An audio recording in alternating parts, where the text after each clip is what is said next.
여러분, 싱그러운 5월의 아침입니다.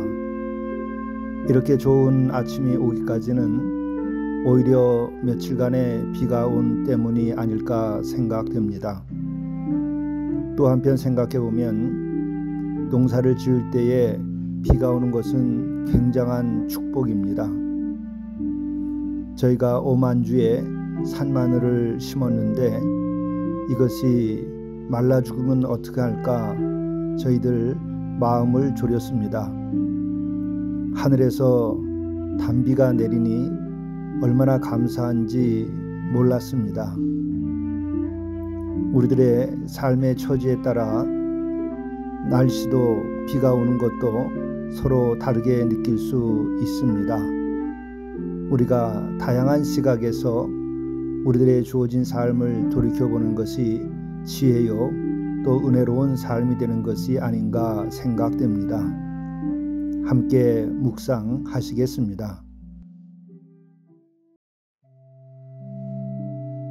주께서 우리가 너희를 사랑함과 같이 너희도 피차간과 모든 사람에 대한 사랑이 더욱 많아 넘치게 하사 너희 마음을 굳건하게 하시고 우리 주 예수께서 그의 모든 성도와 함께 강림하실 때에 하나님 우리 아버지 앞에서 거룩함에 흠이 없게 하시기를 원하노라. 사랑의 주 아버지 하나님, 저희가 주님을 통하여서 더 깊은 사랑의 진실을 얻게 하시고 주께서 우리를 사랑함같이 우리도 피차간에 모든 사람에 대한 사랑이 더욱 넘쳐나도록 인도하여 주옵소서. 뿐만 아니라 우리가 주님 강림하실 때까지 우리가 하나님 아버지 앞에서 거룩함에 흠이 없게 하도록 인도하여 주옵소서. 우리 주 예수 그리스도의 이름으로 간절히 구하옵나이다. 아멘. 성경 말씀 로마서 6장 10절에서 14절 말씀입니다. 그가 죽으심은 죄에 대하여 단번에 죽으심이요 그가 살아계심은 하나님께 대하여 살아계심이니 이와 같이 너희도 너희 자신을 죄에 대하여는 죽은 자요 그리스도 예수 안에서 하나님께 대하여는 살아있는 자로 여길지어다. 그러므로 너희는 죄가 너희 죽을 몸을 지배하지 못하게 하여 몸의 사욕에 순종하지 말고 또한 너희 지체를 불의의 무기로 죄에게 내주지 말고 오직 너희 자신을 죽은 자 가운데서 다시 살아난 자 같이 하나님께 드리며 너희 지체를 의의 무기로 하나님께 드리라. 죄가 너희를 주장하지 못하리니 이는 너희가 법 아래에 있지 아니하고 은혜 아래에 있음이라. 이것은 하나님의 말씀입니다. 오늘 영성 일기를 통해서 우리에게 주시는 하나님의 말씀은 로마서 6장 10절부터 14절의 말씀입니다. 이것은 예수 그리스도께서 죄에 대하여 죽음과 또한 부활을 통한 영원한 생명에 이르는 것에 관한 말씀입니다. 그가 죽으심은 죄에 대하여 단번에 죽으심이요 그가 살아계심은 하나님께 대하여 살아계심이니 이와 같이 너희도 너희 자신을 죄에 대하여는 죽은 자요 그리스도 예수 안에서 하나님께 대하여는 살아있는 자로 여길지어다. 예수님의 죽으심에 대한 말씀이 나오고 있습니다. 우리는 예수님 그러면은 십자가의 죽음, 그래서 예수님과 죽음을 늘 하나로 생각하고 있습니다. 그런데 우리가 좀 돌이켜보면 그렇게 한 사람의 죽음을 가볍게 취급하고 있는 것은 아닌가 하는 생각이 들 때도 있습니다. 더더욱이 하나님의 아들 예수 그리스도께서 목숨을 내놓고 죽은 죽음에 대하여 우리가 쉽게 그분의 죽음을 얘기할 수 있는 것은 우리들이 신앙적인 매너리즘에 빠졌기 때문에 그런 것은 아닐까 스스로 돌이켜 보기도 합니다. 죄인된 나 한 목숨도 죽음에 이를 때에는 참으로 이것이 심각하고 특별한 것이 아닐 수가 없는 것이겠죠.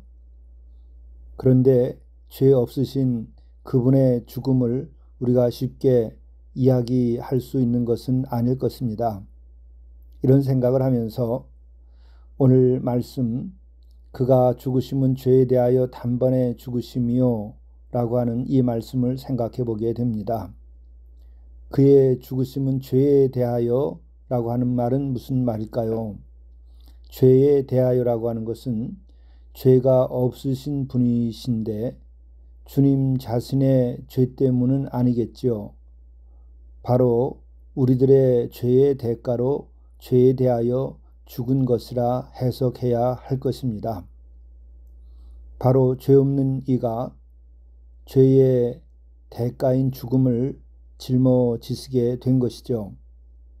물론 인간의 몸을 입고 오셨기에 인간이 지고 있는 모든 그 죄의 요소를 대신 몸을 입을 때에 가지고 계시게 된 것은 아닐까, 이런 생각도 해보게 됩니다. 어찌하였든 예수 그리스도 그분께서는 죄 없으신 분이 육을 입고 또 죄된 인간들의 삶에 섞여서 함께 삶을 사시고 그뿐만 아니라 모든 인간의 죄의 대가, 죄를 씻기 위한 죽음으로써 십자가에서 죽게 되신 것이죠. 그런데 바로 이렇게 죄에 대하여 그분이 죽으시는데 단번에 죽으심이요 라고 이렇게 표현합니다. 그것은 바로 단 한 번의 죄에 대한 대가로 그분이 죽으심으로 모든 것이 해결됐다라고 하는 뜻을 이 속에 내포하고 있는 것이겠죠. 그리고 또한 그가 살아 계심은 하나님께 대하여 살아 계심이다, 이렇게 말하고 있습니다. 그래서 그가 살아 계심이라고 하는 것은 부활하셨고 그 이후에도 승천하시고 그래서 지금도 살아 계시다고 하는 의미일 것입니다. 그리고 동시에 하나님께 대하여 살아 계심이라고 말씀하고 있습니다. 하나님께 대하여라고 하는 것은 무엇일까요? 그것은 하나님의 능력과 하나님의 구원 계획과 하나님의 은혜로 살아나게 되셨고 또한 살아있게 되었다고 하는 말씀일 것입니다. 바로 이렇게 예수께서는 단번에 모든 죄의 문제를 해결하시고 또 예수께서는 하나님께 대하여서는 살아있는 자로서 영원히 생명을 누리게 되셨다는 것을 뜻합니다.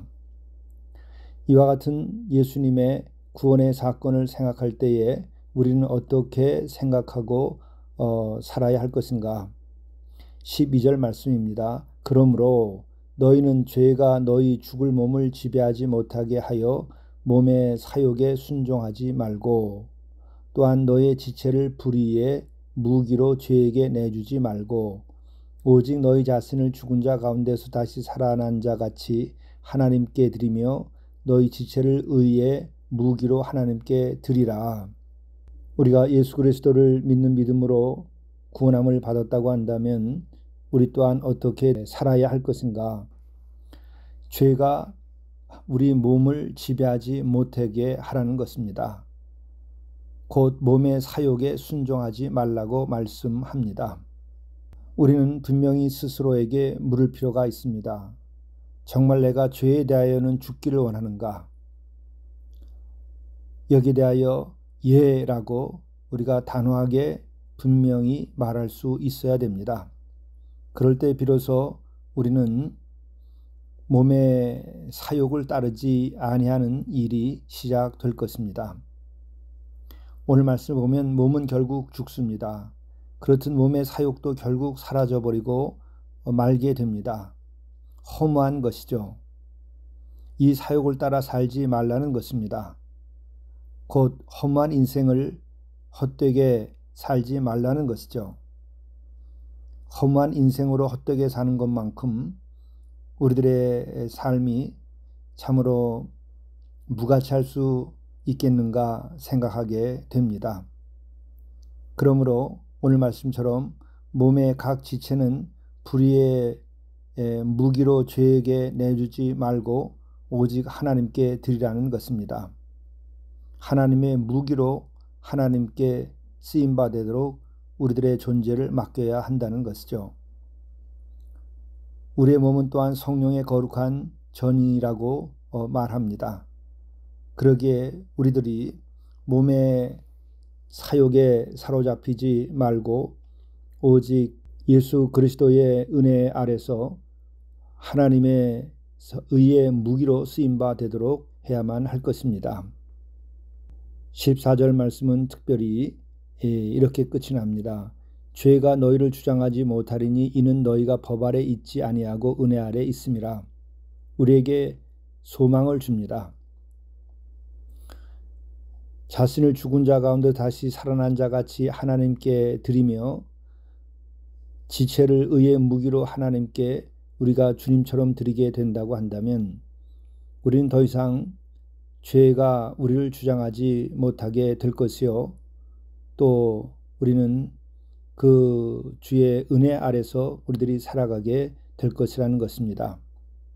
은혜 아래 있다고 하는 것은 다시는 정죄함이 없이 영원한 생명을 누리며 살아갈 수 있게 될 것이라는 말씀입니다.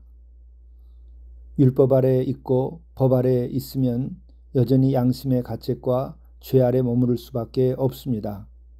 그러나 우리를 위하여 대속적 죽음을 죽으신 예수 그리스도의 그 보혈을 믿고 그 죽음으로 인하여 우리가 단번에 그 모든 죄가 용서되어지고 영원한 생명으로 옮겨졌음을 우리가 믿는 이 은혜, 이 아래서 우리가 살아갈 때에 우리는 온전한 거룩한 삶으로 또 죄의 소욕으로부터 자유케 된 삶을 살아갈 수 있게 될 것입니다. 이 같은 은혜의 삶이 오늘로부터 시작되실 수 있기를 간절히 바랍니다. 기도하시겠습니다.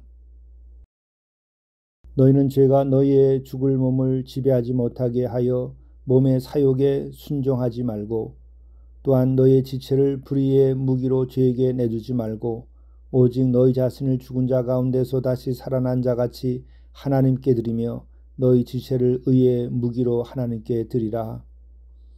우리들의 지체, 우리들의 삶, 우리의 모든 것이 진정 예수 그리스도의 말씀과 그 삶에 순종케 하고 또 하나님의 의의 무기로 쓰임받도록 인도하여 주옵소서. 우리 주 예수 그리스도의 이름으로 간절히 기도드리옵나이다. 아멘.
재물을 잘 관리하고 나누는 청지기 생활을 하십시오. 하루씩 기도하며 장부를 정리하십시오. 재물이 주인이 되지 않게 하십시오. 주인은 오직 한 분, 성삼위 하나님입니다. 재물을 목표로 하지 말고 소명을 목표 삼으십시오.